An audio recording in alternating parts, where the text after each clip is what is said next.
오늘 말씀은 역대하 34장 1절부터 7절까지 말씀입니다.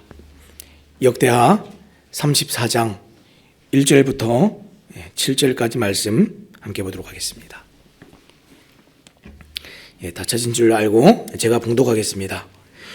요시야가 왕위에 오를 때에 나이가 8세라 예루살렘에서 31년 동안 다스리며 여호와 보시기에 정직하게 행하여 그의 조상 다윗의 길로 걸으며 좌우로 치우치지 아니하고 아직도 어렸을 때 곧 왕위에 있은 지 8년에 그의 조상 다윗의 하나님을 비로소 찾고 제12년에 유다와 예루살렘을 비로소 정결하게 하여 그 산당들과 아세라 목상들과 아루새긴 우상들과 부어 만든 우상들을 제거하여 버리매 무리가 왕 앞에서 바알의 제단들을 헐었으며 왕이 또 그 제단 위에 높이 달린 태양상들을 짓고 또 아세라 목상들과 아로새긴 우상들과 부어 만든 우상들을 빻아 가루를 만들어 제사하던 자들의 무덤에 뿌리고 제사장들의 뼈를 제단 위에서 불살라 유다와 예루살렘을 정결하게 하였으며 또 므낫세와 에브라임과 시므온과 납달리까지 사면 황폐한 성읍들에도 그렇게 행하여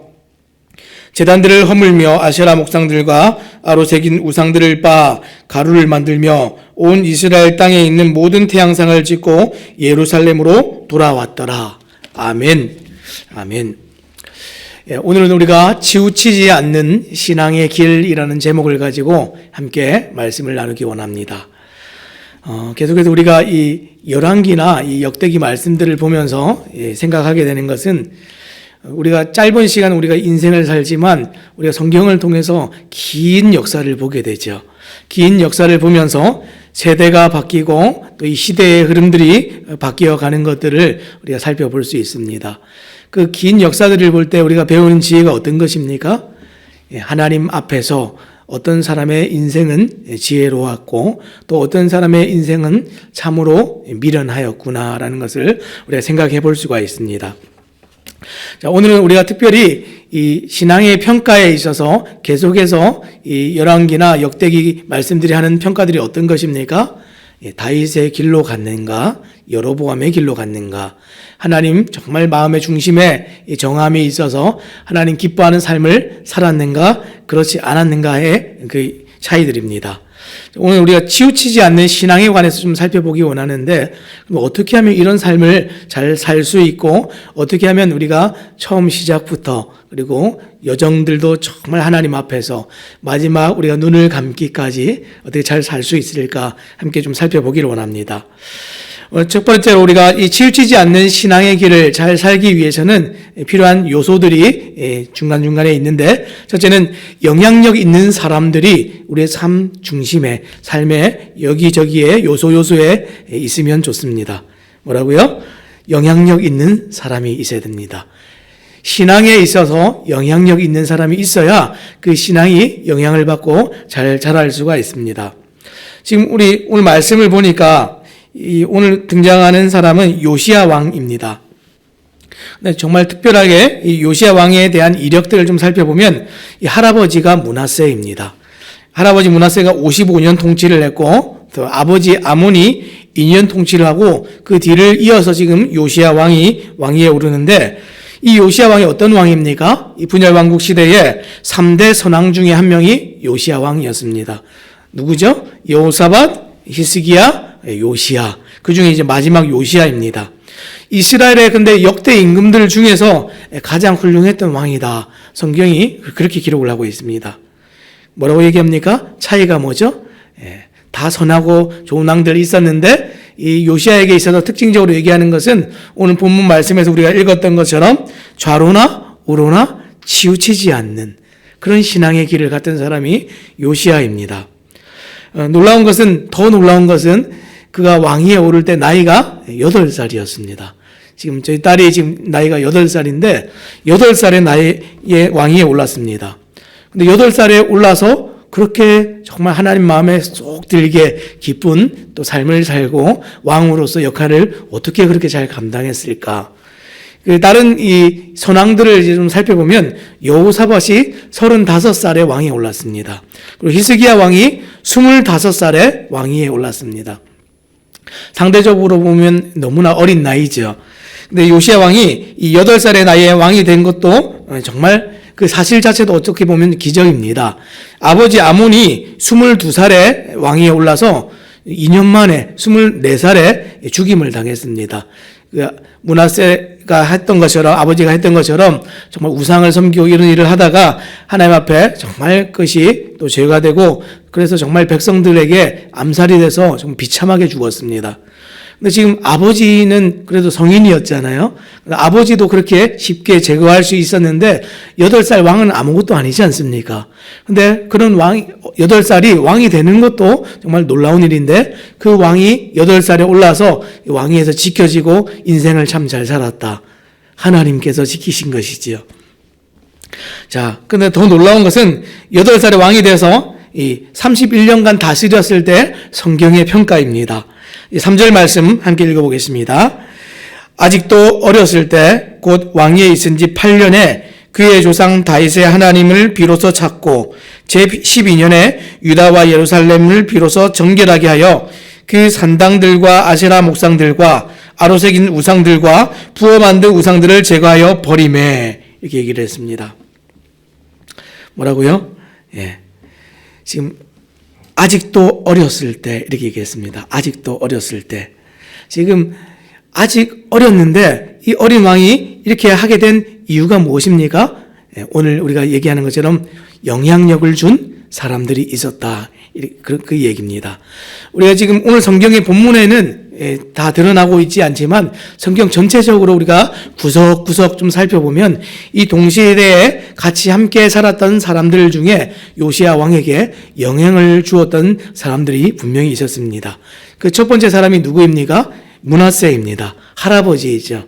할아버지는 사실 이 이스라엘에서 가장 악한 왕이었지만 정말 놀라운 것은 우리가 어저께 다루었던 것처럼 말년에 악에서 돌이키는 일이 있었습니다. 그 므낫세의 말년에 태어난 왕이 요시야입니다. 이 8살을 살았습니다. 왕에 오르기 전에 8살 인생 중에 2년은 아버지가 악을 행하다가 정말 비참하게 죽는 것, 그것을 보았습니다. 그리고 그 전반기 이 6년은 어떻게 지냈습니까? 할아버지가 돌이켜서 하나님을 잘 섬기는 그것을 보고 그렇게 자랐습니다. 그래서 역대하 33장 17절 말씀해 보니까 여호와의 제단을 보수하고 화목제와 감사제를 그 제단 위에 드리고 유다를 명령하여 이스라엘 하나님 여호와를 섬기라 하매. 아주 멋있는 말이죠. 이 얘기를 므낫세가 한 이야기입니다. 므낫세 왕이 하나님 앞에 돌이켜서 겸손해져서 하나님 앞에 이렇게 살아야 된다. 할아버지가 말년에 손주와 함께 다니면서 보여준 게 이런 것들입니다. 사랑하는 여러분, 우리 교회 참 할아버지 할머니들 많으시죠? 정말 이 교육은 젊은 사람들이 해야지 교육부서에 교사들이 부족합니다. 그런데 젊은 사람들이 섬기지 않아서 하면서 이제 뒷짐지고 가만히 계시는 것이 아니라 보여주시면 돼요. 지금 교회에 있으면서 제가 많이 이제 보는 것들은 가끔씩 할아버지 할머니들이 손주들을 데리고 올 때가 있으세요. 기도 모임에도 데리고 오시고 예배 때도 데리고 오시고 또 여러 가지 정말 하나님을 섬기는 일들에 말과 태도와 행동으로 보여주는 일들에 우리가 이런 좋은 영향력들을 끼칠 수 있습니다. 므낫세도 했습니다. 그렇죠? 그 악한 삶을 다 그렇게 악하게 살았던 므낫세도 말년에 손자에게 정말 좋은 것들을 보여주고 하나님을 섬길 수 있는 좋은 영향력을 끼쳤습니다. 우리는 더 할 수 있겠죠. 이것이 정말 영향력을 끼치는 사람 중에 한 명 므낫세였습니다. 또 한 명은 어떤 사람입니까? 예레미야입니다. 이 유다의 마지막을 함께했던 선지자이죠. 눈물로서 정말 망해가는 나라를 바라보면서 애타하던 그 선지자였는데, 이 예레미야는 베냐민 땅 아나돗의 힐게의 아들이다 그랬습니다. 예레미야 1장 1절에 보면 이제 이 말씀이 나오는데, 아주 우리로 치면 시골 사람입니다. 아주 저변에서 알려지지 않았던 그런 사람이 하나님께 정말 부름을 받고 선지자가 되었습니다. 근데 그 선지자가 언제 활동을 했습니까? 예레미야 1장 2절 말씀해 보니까 아몬의 아들 유다 왕 요시야가 다스린 지 13년에 여호와의 말씀이 예레미야에게 임하였고, 이렇게 얘기를 했습니다. 지금 요시야가 다스린 지 13년에 그랬습니다. 요시야가 8살에 왕이 되었으면 지금 23년이면 언제입니까? 요시야가 이제 21살 되던 그 해죠. 지금 요시야의 개혁에 지금 함께 했던 이 선지자가 지금 예레미야입니다. 자, 그리고 또 한 사람이 어떤 사람입니까? 스바냐 선지자입니다. 지금 아몬의 아들 유다 왕, 이제 요시야의 시대에 스바냐에게 임한 여호와의 말씀이라고 이렇게 얘기하면서 스바냐 1장 1절 말씀이 시작하는데 똑같이 요시야의 시대에 함께했던 선지자입니다. 스바냐는 어떤 사람입니까? 뒤에 있는 말씀을 좀 더 제가 읽어보면 스바냐는 히스기야의 현손이요 아마랴의 증손이요 그다랴의 손자요 구시의 아들이었더라. 히스기야의 현손이요 그랬습니다. 왕족 출신이에요. 예루살렘 주변에서 활동을 했던 선지자입니다. 그도 역시 이 요시야의 시대에 활동했던 선지자였습니다. 어떤 사람들이 있었습니까? 할아버지도 있었고, 그렇죠? 그 시골에서 올라온 정말 여기 구석구석에서 사역하던 그런 선지자도 있었고, 또 왕궁에서 또 왕족으로 활동하던 많이 배우고 똑똑한 그런 사람들도 있었습니다. 그런데 이 사람들의 특징이 다 뭡니까? 하나님 앞에 겸손하여서 하나님을 섬기는 모습들을 잘 보여주면서 영향을 끼쳤던 사람들이 누구의 주변에 있었습니까? 요시야의 주변에 있었습니다. 사실은 요시야가 하나님 앞에서 정말 뜻을 정하고 개혁을 이루는 이 일들의 혁혁한 공신들이 사실 이런 사람들이지요. 사랑하는 여러분, 치우치지 않는 신앙의 길, 영향력이 있는 사람들이 있어서 가능한 것입니다. 우리 자녀들이 자라갈 때에 누구로부터 영향을 받습니까? 부모님들로부터 영향을 받습니다. 근데 부모로부터 받은 영향이 전부가 아니죠. 가족들이 있고 우리 할아버지, 할머니들도 영향을 끼칠 수가 있습니다. 교회에 오면 이 주일학교 성경교사들이 정말 좋은 영향을 끼칠 수도 있고 정말 좋은 리더들이 또 좋은 또 구역장 또 좋은 모임에 있는 또 영향을 끼칠 수 있는 권위 있는 자들이 또 교회 모든 목회자들이 영향을 끼칠 수가 있습니다. 누가 되었든 누가 영향을 끼칩니까? 하나님 잘 섬기는 사람이 영향을 끼치는 겁니다. 사랑하는 여러분, 정말 오늘 하루를 살 때에 영향을 그렇게 끼치고 살아가십니까? 그런 영향을 끼치는 사람이 있어야 정말 신앙에서 치우치지 않는 사람이 그렇게 만들어지고 빚어지는 겁니다. 자, 두 번째는 어떤 사람이 있어야 됩니까? 어려서 비전을 보는 사람이 있습니다. 지금 요시야는 어려서 비전을 보는 사람이었습니다. 이 비전을 어떻게 보게 되었습니까?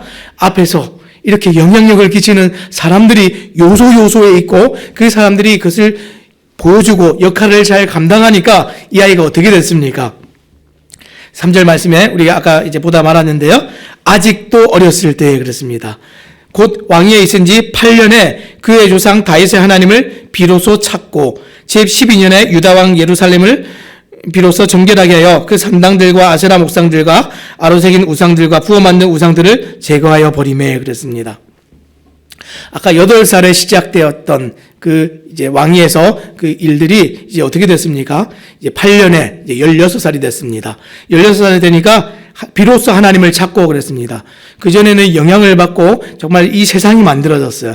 하나님 주관하시는 세상과 다스리는 세상과 하나님이 계셔서 이 땅을 통치하시고 평가하셔서 결국에는 하나님의 뜻대로 가는 것 다 보았습니다. 망하기도 하고 또 승하기도 하는 것 다 보았습니다. 그것을 볼 때에 인생의 방향과 뜻을 결정하는 그것들이 언제 일어났습니까? 청소년기에 일어납니다. 이 청소년기에 어떻게 했습니까? 그래, 나는 하나님을 찾아야 돼. 하나님 없으면 내 인생 망하는 거야. 그것을 알았다는 거예요. 그래서 이 비로소 찾고 할 때 이 찾고가 영어 성경을 보면 seek라고 되어 있습니다. 이 seek는 찾을 때까지 찾는 겁니다. 목적한 그것을 완전히 얻어낼 때까지 찾는 게 이 seek인데 하나님을 그렇게 발견했습니다. 그러고 나서 제12년에 왕위에 오른 지 제12년에 8살에 왕위에 올랐는데 12년이면 언제입니까? 이제 20살이 되었습니다. 청소년기를 그렇게 보내고 하나님 주신 마음을 품고 비전을 보았던 그 사람이 청년이 되었죠. 청년이 되었을 때 어떻게 합니까? 일하기 시작합니다. 지금 유다와 예루살렘을 비로소 정결하게 했다 그랬습니다. 지금 이 영향을 받았던 사람이 비전을 보고 정말 잘하니까 어떻게 됩니까? 일을 하기 시작하는데 정말 혈기 있게 에너지가 넘치게 일을 하기 시작했습니다. 확실한 인생의 그림과 끝을 이미 보았기 때문에 이렇게 할 수가 있는 것입니다. 오늘날 청소년들이나 청년들의 가장 큰 어려움들이나 문제가 무엇인지 아세요? 내가 어떻게 살아야 될지를 모른다는 거예요.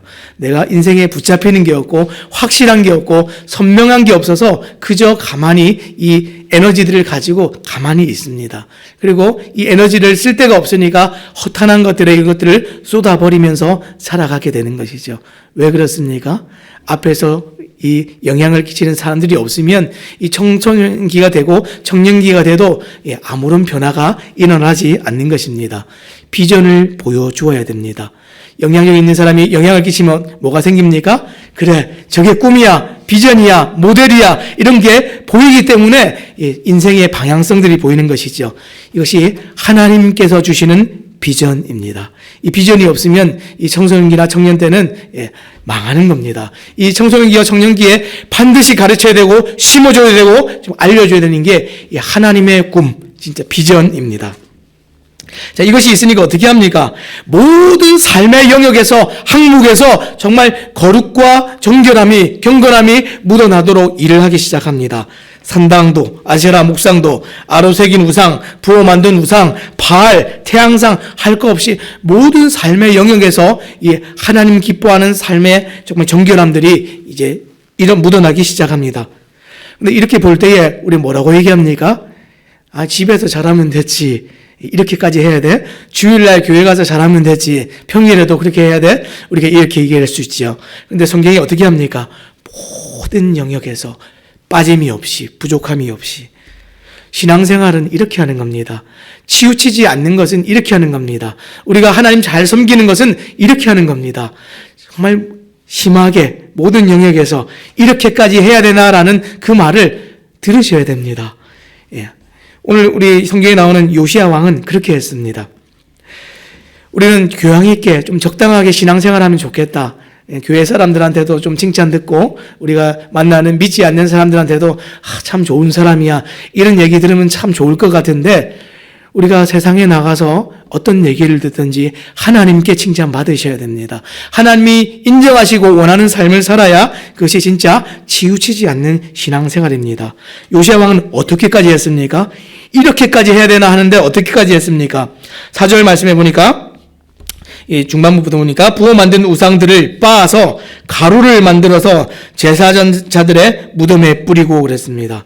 막 빻아가지고 가루를 만들어가지고 이 우상의 제사를 드렸던 그 제사장들, 하나님을 제사하고 하나님을 예배해야 되는 그 제사장들이 잘못했던, 그렇게 하다가 죽었던 제사장들의 무덤에 다 뿌려버렸습니다. 어디서 많이 보던 장면 아닙니까? 지금 이 장면은 출애굽을 해서 정말 우상을 섬기던, 금송아지를 만들어서 우상을 섬기던 백성들에게 모세가 했던 것과 굉장히 비슷합니다. 모세가 시내산에서 내려와서 어떻게 했습니까? 정말 이 하나님에 대한 열정을 가지고 이 백성들을 향해서 그 우상들을 다 녹여서 빻아서 부셔서 가루를 만들어서 물에 타서 먹도록 했습니다.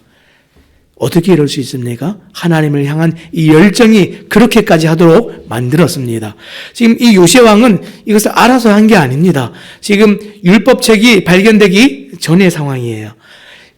성경을 읽어서 성경의 이런 내용들을 알아서 한 것이 아니라 하나님에 대한 비전이 있고 하나님에 대한 열정이 있다 보니까 그의 삶에서 정말 이렇게까지 하는 일이 일어났습니다. 우상을 완전히 없애서 다 빻아서 부셔서 없애서 뿌려버리는 일을 했습니다.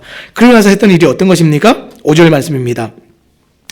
제사장들의 뼈를 제단 위에서 불살라 유다와 예루살렘을 정결하게 하였으며, 이렇게 얘기를 했습니다.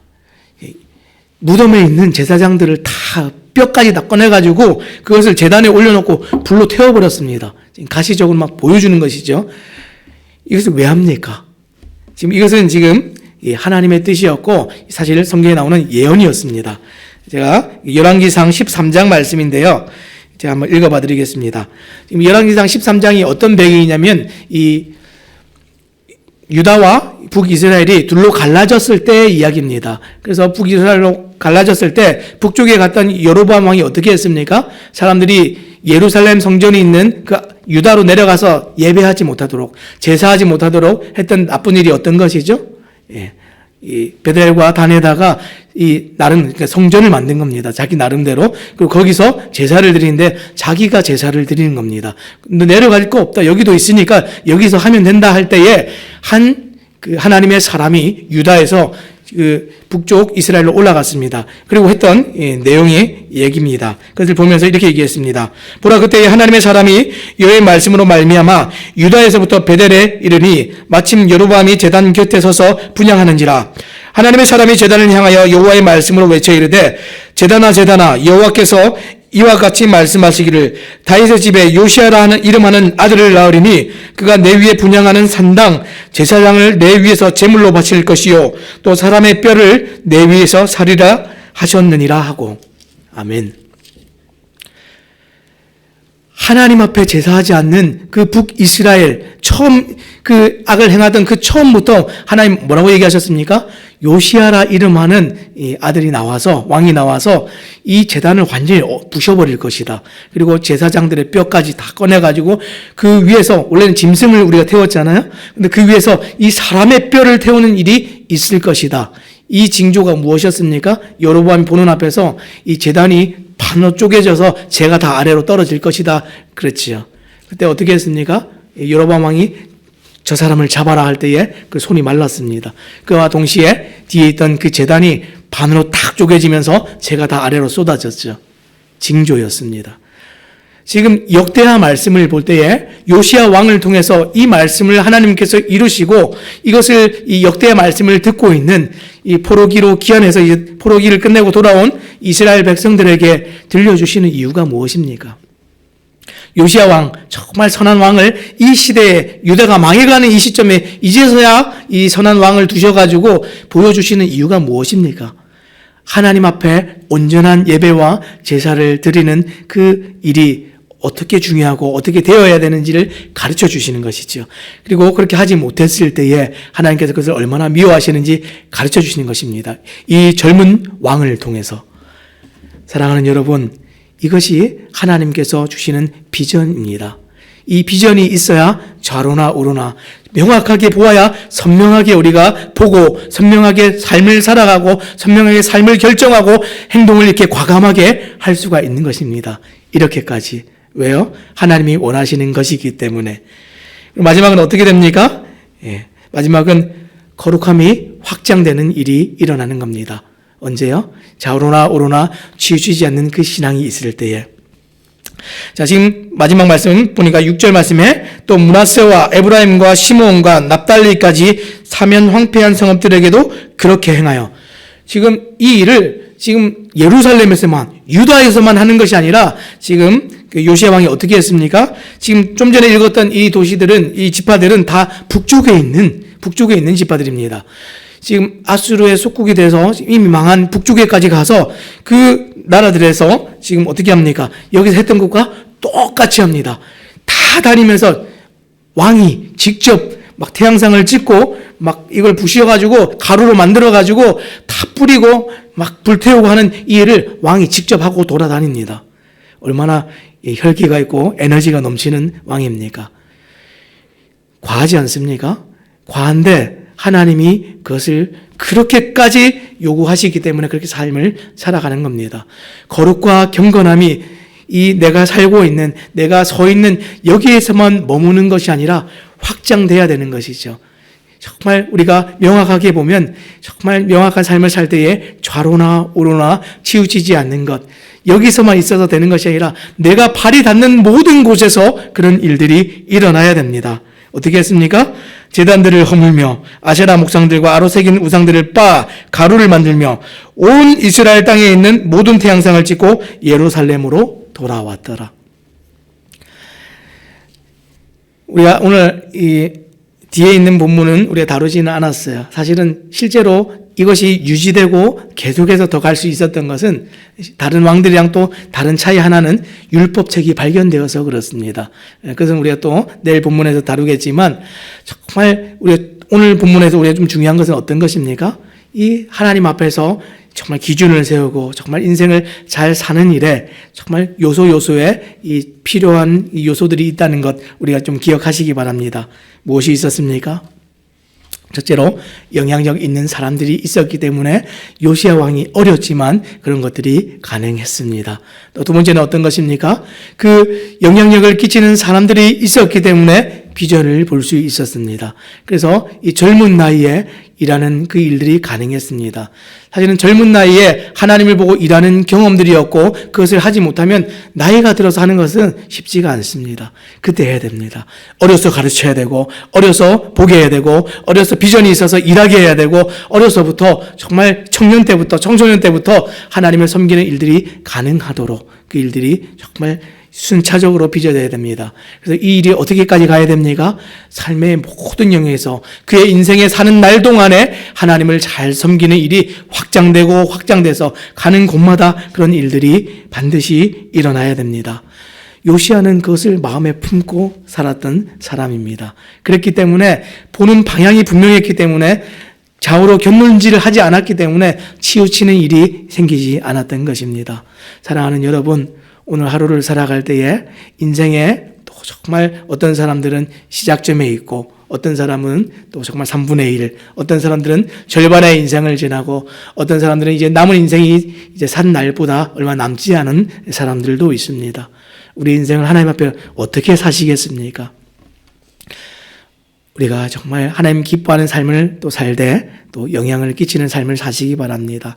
신앙의 믿음의 전수는 그렇게 일어나고 또 그렇게 되어졌을 때에 또 정말 우리와 똑같은 사람들이 생겨서 정말 하나님 앞에서 정말 비전을 보고 마음을 품고 열정을 가지고 이 삶을 정말 하나님 앞에서 거룩하게 살아내고 또 이것이 확장되는 이런 일들이 반복적으로 일어나서 정말 하나님의 나라가 그렇게 확장되는 정말 아름다운 모습들을 이 교회를 통해서 우리 성도님들을 통해서 우리 각 가정들을 통해서 보기를 우리 주님의 이름으로 부탁드립니다. 기도하겠습니다.